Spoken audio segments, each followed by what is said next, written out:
En México, aún es legal el outsourcing, la traición más letal para cualquier trabajador. Simplemente para millones significa un diciembre sin aguinaldo. La traición es sin duda una de las crisis más profundas que se pueden vivir. Cuando la buena fe choca de frente con la malicia, algo fundamental se quiebra, ¿no? Es como si se rompiera un acuerdo básico de la convivencia. Pero, y aquí viene lo interesante, detrás de ese dolor inicial hay mecanismos casi siempre invisibles que empiezan a trabajar para reequilibrar la balanza. Hoy vamos a analizar justo eso, cómo la justicia no es solamente una esperanza, sino casi una consecuencia inevitable de nuestros sistemas psicológicos y sociales. A ver, vamos a darle vueltas a esta idea. Solemos pensar en el karma como algo medio mágico, ¿cierto? Pero, ¿y si lo vemos de otra manera? ¿Y si en realidad es un proceso? La psicología, la sociología y hasta la historia nos muestran que la caída de una persona traidora no suele ser un accidente. Más bien, es el resultado casi predecible de su propia forma de ser y de cómo reacciona la sociedad. Entonces, la pregunta no es si habrá una rectificación, sino cómo y cuándo va a suceder. Para entenderlo mejor, vamos a recorrer este proceso en 5 etapas. Primero, el momento en que se rompe la confianza. Después, nos meteremos en la mente de quien traiciona. Luego veremos cómo la sociedad poco a poco emite su juicio. Revisaremos algunos patrones en la historia y al final hablaremos de cómo se llega a la restauración para la persona que fue traicionada. Muy bien, empecemos con el primer punto. La confianza destrozada. Para entender de verdad la dimensión de la injusticia, es súper importante definir a la persona inocente. Y no como alguien ingenuo, sino como un altruista. O sea, alguien que decide por voluntad propia operar desde la confianza y la cooperación.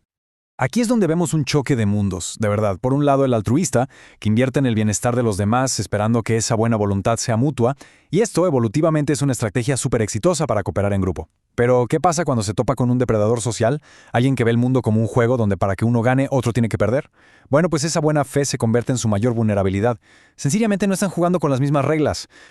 Y la pregunta del millón es, ¿por qué muchas veces no se ve venir? Pues hay un concepto llamado ceguera a la traición que lo explica bastante bien. Ojo, no es negación. Es un mecanismo de supervivencia. El cerebro, para proteger una relación que considera vital, empieza a filtrar las microtraiciones. Ya saben, esas pequeñas mentiras, las cosas que se omiten, todo con tal de mantener la estabilidad. Lo más irónico es que esta misma ceguera es la que alimenta la soberbia del traidor, y eso lo lleva a cometer errores cada vez más grandes que eventualmente provocan su propia caída.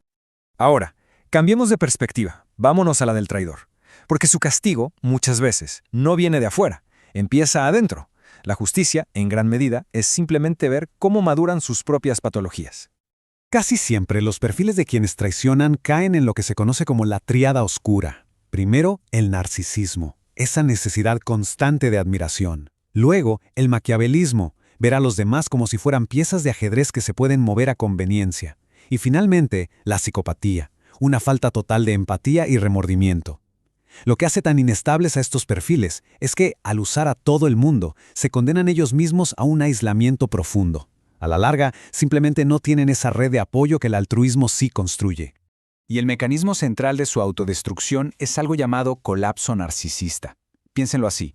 El traidor narcisista construye una versión falsa de sí mismo, una imagen grandiosa que depende al 100% de lo que los demás piensen. Entonces, cuando la realidad le da un golpe y contradice esa imagen, quizás porque su víctima empieza a prosperar sin él o porque su traición queda al descubierto, toda esa frágil estructura mental simplemente se viene abajo. Y este colapso, vaya que sigue un patrón. Primero está la fachada, ¿no? La de soy increíble. Luego, la realidad choca de frente con esa idea.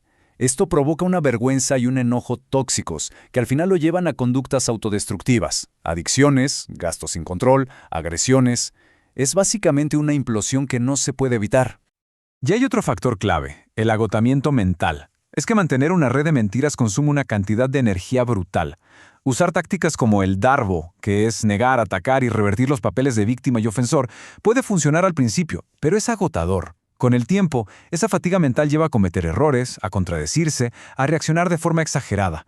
Porque piénsenlo, la verdad no necesita energía para existir. La mentira, en cambio, se come a su creador desde adentro.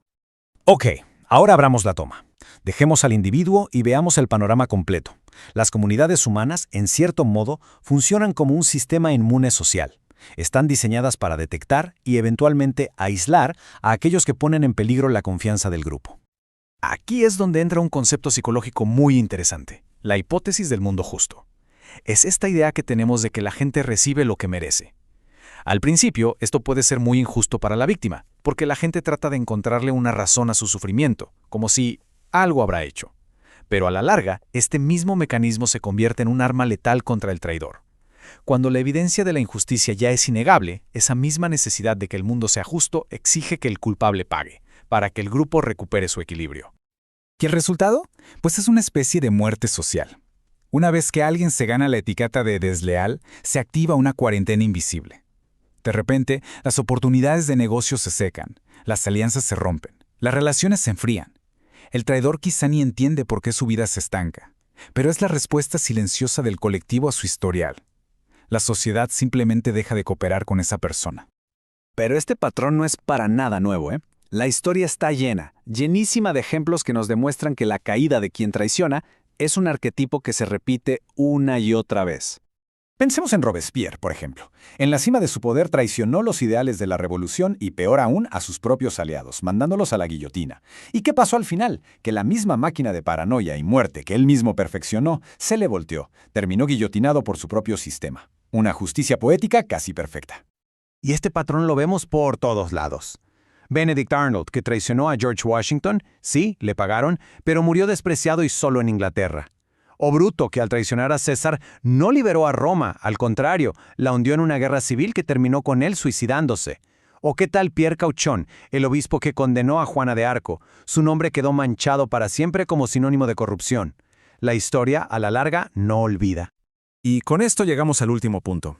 Regresemos al camino de la persona traicionada, a su restauración. Y aquí la clave no es la venganza, para nada. Es algo mucho más poderoso, la no participación. Hay un proverbio que captura esta idea a la perfección. La victoria no siempre necesita una acción directa. Muchas veces, la justicia se encarga de todo solita, una vez que uno decide hacerse a un lado. Aquí el concepto de aceptación radical es fundamental. Es como el juego de jalar la cuerda.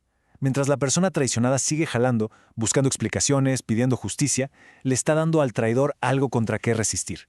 Pero en el instante en que decide soltar la cuerda, el traidor, que venía jalando con toda su fuerza, se va para atrás por su propia inercia. Cae por su propio impulso. Entonces, el punto crucial es este. La verdadera restauración no es ver caer a la otra persona, sino sanar uno mismo. Y eso se logra al soltar el resentimiento, porque es lo que rompes el lazo energético que todavía te une a quien te hizo daño. La victoria real es recuperar la propia paz y la energía para seguir adelante.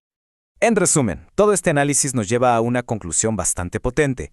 Quien traiciona, por su propia psicología y sus actos, se alinea con las fuerzas del caos, de la destrucción. En cambio, quien fue traicionado, al mantener su integridad y enfocarse en sanar, se alinea con las fuerzas constructivas, con el orden. Y si lo vemos así, la restauración del equilibrio no es solo una posibilidad, es una certeza, es simplemente cuestión de tiempo.